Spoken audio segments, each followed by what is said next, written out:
당연히 구도 수행이나 선행을 고뇌야 할 사람이면 고뇌야 하고 마땅히 내버려 두어야 할 정도로 막무가내인 사람이라면 내버려 두어야 합니다. 마땅히 고뇌야 할 때 고나지 않고 내버려 두면 공부 진도가 더디게 되고 당연히 내버려 두어야 할 때 내버려 두지 않고 고나면 결국 공부 성과조차 없게 될 것입니다. 마땅히 내버려 두어야 할 사람은 내버려 두어 고나지 않으면 효과를 거둠이 더욱 빠를 것이고 당연히 고뇌야 할 사람은 입술과 혀의 수고로움을 꺼려하지 말아야 합니다.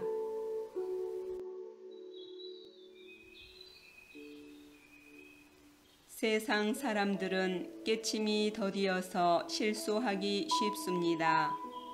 반야자성에 박지 못하여 명예와 이익에 구애되고 속세의 인정에 이끌려 잘못을 저지르기도 합니다.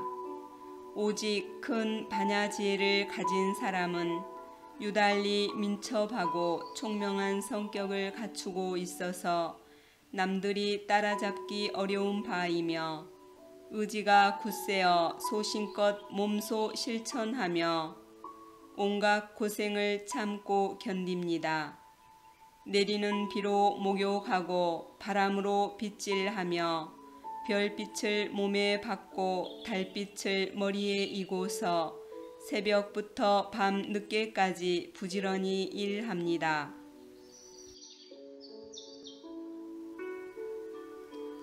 온갖 시험이 닥쳐와도 하던 일을 중도에서 멈추지 않고 온갖 비방에도 게으른 마음을 가지지 않습니다. 수많은 좌절을 겪어도 초발심을 고치지 않고 수고로우면 수고로운 대로 원망 받으면 원망 받는 대로 견딥니다. 견고한 의지와 정성된 마음을 가지고 모든 것을 희생합니다.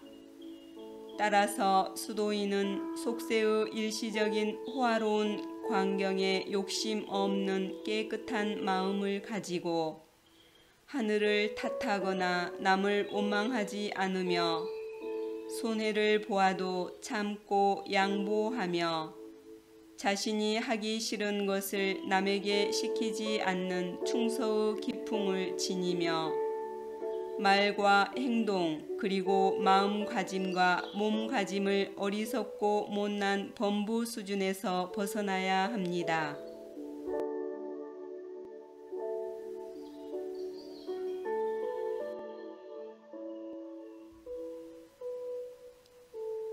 이러한 정신을 굳게 지켜서 앞으로 나아가면 내딛는 걸음마다 평탄대로가 됩니다. 이렇게 전진하는 걸음을 끝없이 하여 하늘까지 올라갈 큰 뜻을 가지고서 오래도록 실천하면 공과가 가득 차서 성도하게 됩니다. 수도하는 사람이 진보가 없는 것은 단지 너무나 총명하기 때문입니다. 어리석게 보이는 것처럼 수행하는 것은 어리석은 것이 아닙니다. 이것이야말로 진짜 총명한 것입니다. 5가지 그림자가 텅 빈 한 마음이 아니라면 돌을 닦은들 어찌 성도할 수 있겠습니까? 하늘의 도는 오묘하게 있는 한 마음이니 텅 비어 있지만 아주 텅 빈 것이 아닙니다.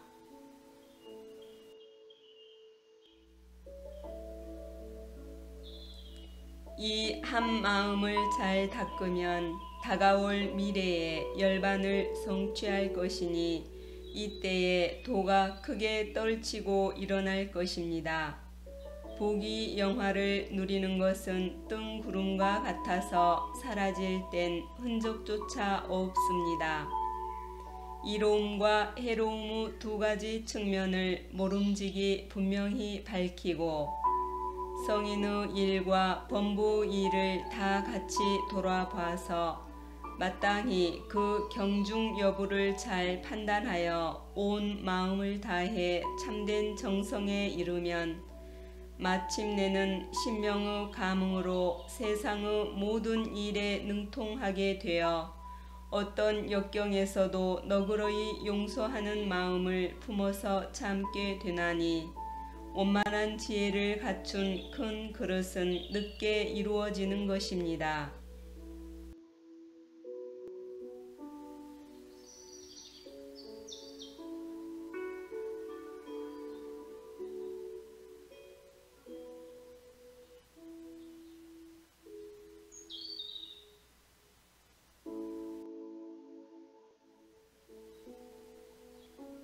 여섯 가지 참음에 대한 그림 설명입니다.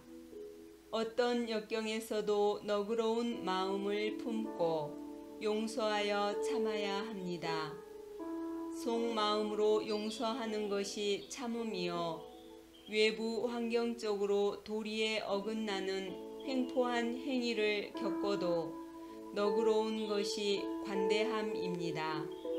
힘을 다해 참음이란 노여움은 일어나지만 보복하지 않는 것입니다. 망각하여 참음이란 포용력이 변함없이 넓고 깊어서 욕됨을 당해도 욕됨을 당한 기억이 없는 것과 같은 것입니다.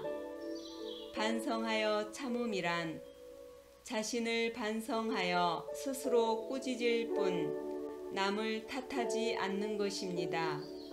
관찰하여 참음이란 외부 타인과 내부 자신이 모두 독자적 실체가 아닌 헛개비와 같음을 깨치는 것입니다. 기뻐하여 참음이란 참는 것을 기뻐함으로써 능히 나의 인내력을 이루는 것입니다. 자비하여 참음이란 내게 욕보인 자의 어리석음을 가엾고 불쌍히 여기는 자비 원력을 내어 제도하는 것입니다. 한번 참으면 능히 만년의 좋은 인연을 맺는 것입니다. 한번 욕됨을 받으면 능히 만년의 빚을 청산하여 마치는 것입니다. 이와 같이 한다면 어두운 마음이 경계를 쫓아서 일어남이 없을 것입니다. 어두운 마음도 일어나지 않고 다섯 그림자도 생기지 않습니다. 원만한 지혜를 갖춘 큰 그릇은 늦게 이루어집니다.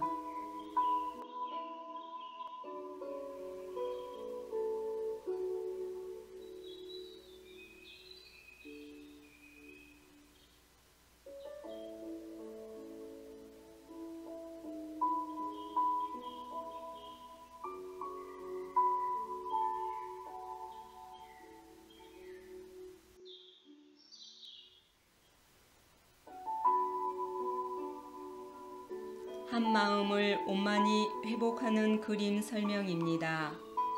도를 구하는 제1단계는 살 얼음을 밟듯 조심하고 반성하는 마음을 스스로 지님으로써 도를 구하는 것입니다. 도를 닦는 제2단계는 자신에게 엄격히 하고 스스로의 언행을 경계함으로써 도를 닦는 것입니다. 도를 실행하는 제3단계는 스승을 높이고 도를 소중히 여김으로써 도를 실행하는 것입니다. 도를 널리 펴는 제4단계는 세운 원을 마음에 품고 몸소 실행함으로써 도를 널리 펴는 것입니다. 도를 깨닫는 제5단계는 과거, 현재, 미래로 달리는 탐내고 성내고 어리석은 마음을 깨끗이 쓸어 없애고 나를 내세우는 모습, 남을 비웃는 모습, 중생심을 내는 모습, 긴 수명에 집착하는 모습을 남김없이 날려버리되 시시때때로 부지런히 마음의 때를 깨끗이 쓸고 닦아 청소함으로써 도를 확연히 깨치는 것입니다.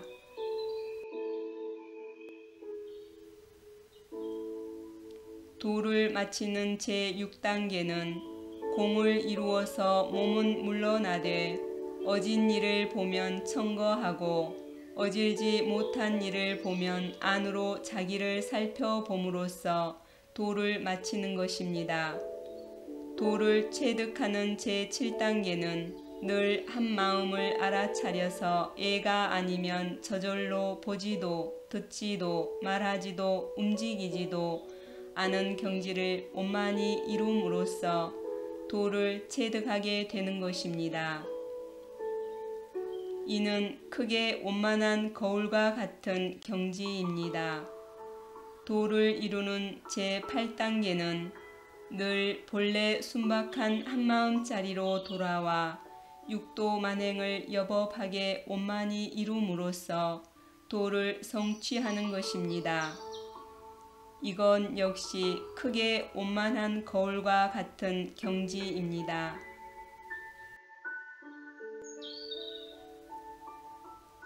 본문 내용입니다.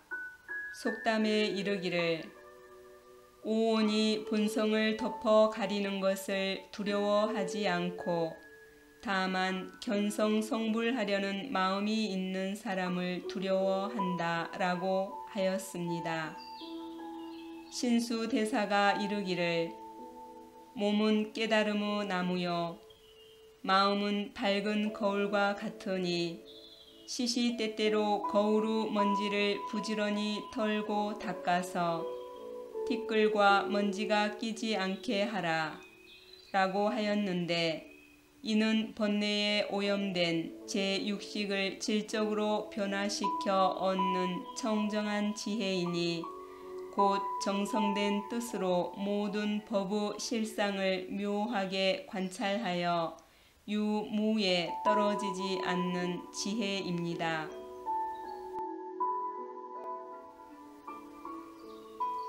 육조 대사께서 이르시기를 깨달음 속에는 본래 나무가 없고 마음 또한 마음이 아니네. 본래 한 물건도 없는데 어느 곳에 티끌과 먼지가 끼어 있겠는가 라고 하셨는데 이는 번뇌에 오염된 제8 아레야식을 질적으로 전환하여 얻는 오염이 완전히 제거된 뚜렷이 밝고 요동이 없는 청정한 지혜이니 곧 주객이 하나가 되어 어디를 가도 다 내 집인 경지이며 세상 만물을 있는 그대로 모자람 없이 비추어내는 크게 원만한 맑은 거울과 같은 지혜입니다.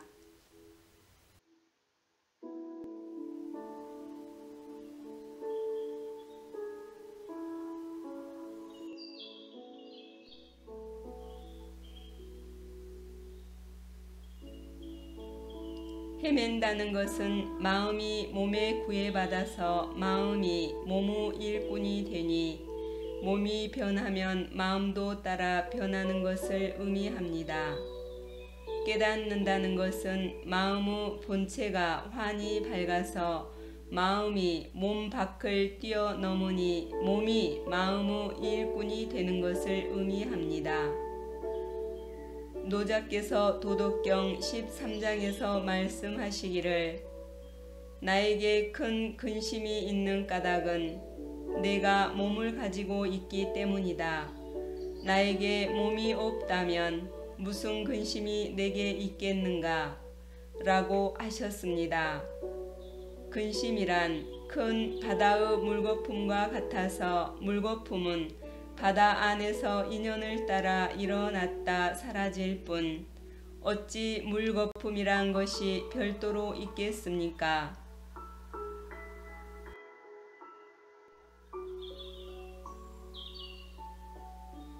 마치 거울이 요술처럼 사물을 비춰주는 것과 같이 거울 앞에 예쁜 것과 추한 것이 다가왔을 때 예쁘면 예쁜 것에 따라서 추하면 추한 것에 따라서 거울은 있는 그대로 나타낼 뿐 거울 안에야 무엇이 있겠습니까? 부처님이 설하신 경전은 곧 부처님의 마음입니다. 만일 부처님이 설하신 경전을 읽고도 부처님의 마음을 밝히지 못한다면 눈먼 사람이 그림에 대해 판단을 내리거나 귀머거리가 연극에 대해 논평하는 것과 같습니다. 이는 잠자는 사내가 잠꼬대하는 것이라고도 말할 수 있습니다. 그렇다면 부처님의 마음이란 무엇입니까? 도대체 어느 곳에 있습니까? 진실로 이것은 깨지지 못한 범부가 일으키는 의심인 것입니다.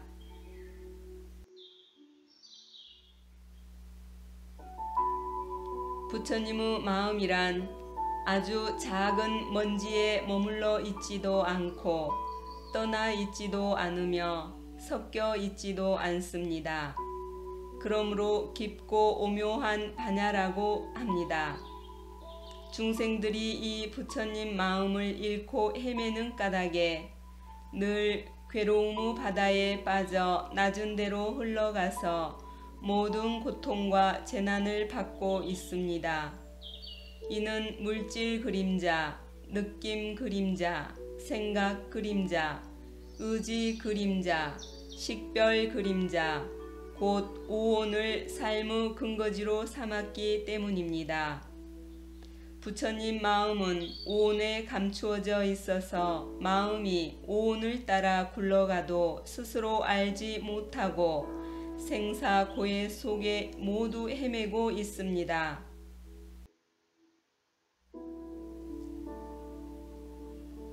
부처님께서 자비로우신 마음으로 중생을 가엾이 여겨 항주보리대법, 즉 부처님 마음을 알아차려서 오온을 제어하여 떠나는 큰 법으로서 중생을 위해 오온을 깨뜨려서 속박에서 벗어나게 하셨습니다.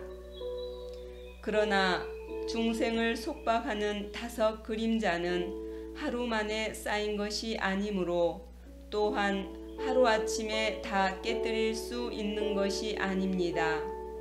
반드시 한 마음을 알아차리는 공부를 깊이 행하여야 바야흐로 집착을 깨뜨려 그림자를 변화시킬 수가 있습니다.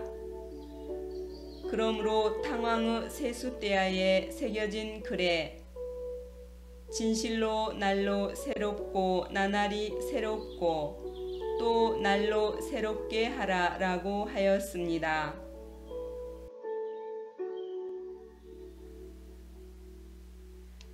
예를 들면 탁자 위에 쌓인 먼지는 오늘 닦으면 바로 먼지가 없어지는 것과 같습니다. 먼지가 없어지면 다시 먼지가 떨어지고 떨어지면 다시 닦기를 오래도록 계속하면 먼지에 오염되지 않게 됩니다. 이 법이 바로 한 마음을 알아차림으로써 오온을 제어하여 떠나는 큰 법, 즉 항주보리대법입니다. 항복시킨다는 것은 제어하는 법이고 머문다는 것은 깨뜨려서 떠나는 법이며 깨달음이란 한 마음을 알아차리는 법입니다. 항복시키는 수행이 깊어지면 다섯 그림자가 항복하고 머무는 수행이 깊어지면 다섯 그림자를 떠나게 되며 한 마음을 알아차리는 수행이 깊어지면 다섯 그림자가 깨어납니다.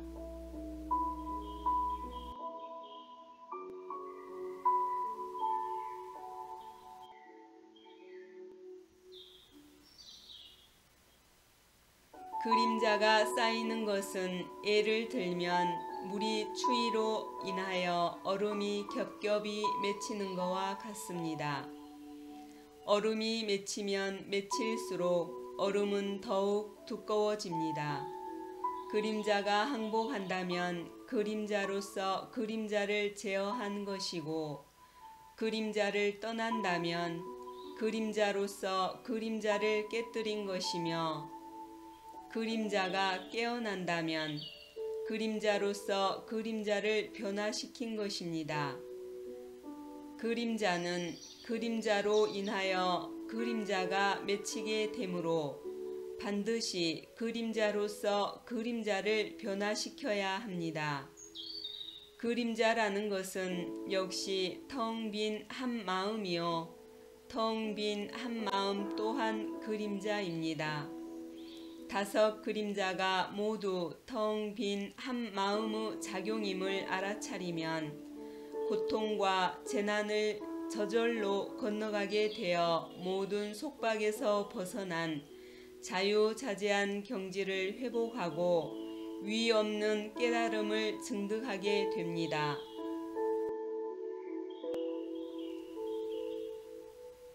반야심경에 이르기를 보살은 피안에 이르는 원만한 지혜에 의지함으로 마음이 어디에도 걸림이 없고 걸림이 없는 까닭에 두려움도 없으며 뒤바뀐 헛된 생각을 멀리 떠나게 되어 마침내 열반에 들어가느니라 라고 하였습니다.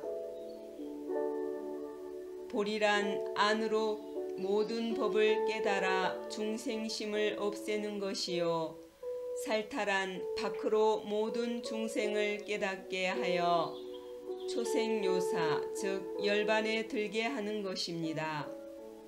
이와 같이 한다면 대승의 보살을 실제로 증득하게 됩니다. 금강경에 이르기를 만약 10가지 모습을 가진 모든 중생을 다 본래 생멸이 없는 열반에 들게끔 제도하였다면 이라고 하였습니다. 이와 같이 열반에 들게끔 제도하는 것은 비교적 쉽습니다.